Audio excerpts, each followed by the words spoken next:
Hey credit warriors, welcome to the show, and we have one of those rumor/speculation videos for you today because Chase just filed a new trademark a couple of days ago for Chase Freedom Rise, and that is for, quote, banking and related financial services, namely credit card transaction processing and credit card payment processing services. So, I mean, it pretty much goes without saying that this is for a new credit card called the Chase Freedom Rise. Now, I'm sure you're familiar with the other 4 Freedom credit cards that Chase already has, but let's just run through them. So we have the Chase Freedom Flex, that earns 5% cash back in rotating quarterly categories. Then we have the old Freedom card, which isn't available anymore except through product change, which is similar to the Freedom Flex. Then we have the Freedom Unlimited that earns 1.5% cashback / 1.5 points per dollar on everything. And then we also have the newer Freedom Student, which is the only one of these cards that someone with basically no credit history can get. And it allows students who have no credit history to earn cashback at lower rates. And all of them have no annual fee. Now, when Chase has filed trademarks for new card names in the past, the card normally surfaces about a month afterwards, a month after the trademarks are made public. So I look back through my old videos and you can see I made a video on trademarks being filed for the Inc. Business Premiere on November 24th. And so the trademarks probably came out a few days before that, maybe the 20th or so. And then on December 13th, I have a video entitled Inc. Premiere Launch Today. So that's just under a month. So what could the Freedom Rise card actually be? Well, when I think of the word Rise, it actually makes me think of the Hilton Honors Ascend card. That card is sort of the second card up in Amex's series of Hilton cards. So it's kind of like you're ascending upwards. And the word Rise and the word Ascend, they basically have the same meaning. And that's the one, by the way, if you don't know what I'm talking about, they changed the name to Surpass.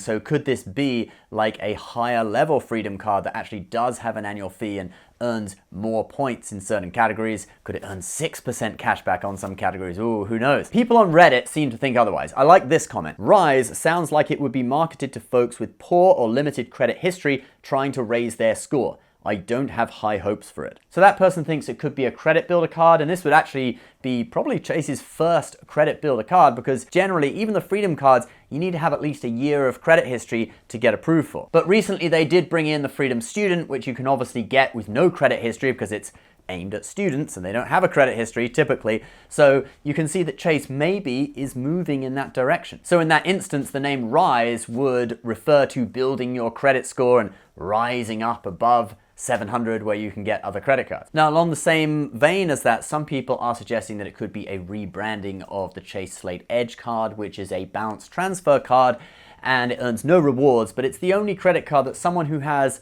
not necessarily a short credit history, but maybe a lower credit score could get. But that card is only a few years old, which kind of makes me think, oh, I don't know whether that's likely. Perhaps they want to bring in a rewards program on that card and thus they've decided to rebrand it as Freedom. But then the thing that most people on Reddit seem to be hoping for is a card that earns good rewards on gas and groceries, like this person here and this other person. But what do I think? Well, I think it would make sense for Chase to bring in a credit builder card that earns some rewards and feeds into their Freedom and Sapphire system. I think they might see that Discover is taking a lot of market share. They currently offer the best option for people who are new to the credit card game, the Discover It cashback card. You can get it with no credit history and it is a rewards credit card similar to the Freedom Flex. And if that was the case, perhaps it could earn 3% cashback on groceries and gas. I mean, those everyday practical categories are going to be more useful to people on lower incomes with lower credit scores anyway. So could it be both a credit builder card and a card for earning cashback and points?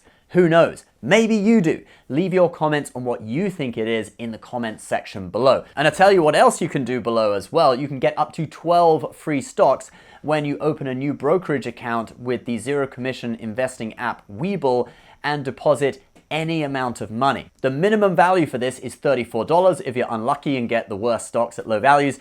But if you luck out, it could be valued at up to $30,000. Obviously, luck of the draw what you get. Link below if you're interested. Please subscribe to the channel if you're new for more personal finance and credit card tips and tricks almost every day. And we'll see you next time. Bye-bye.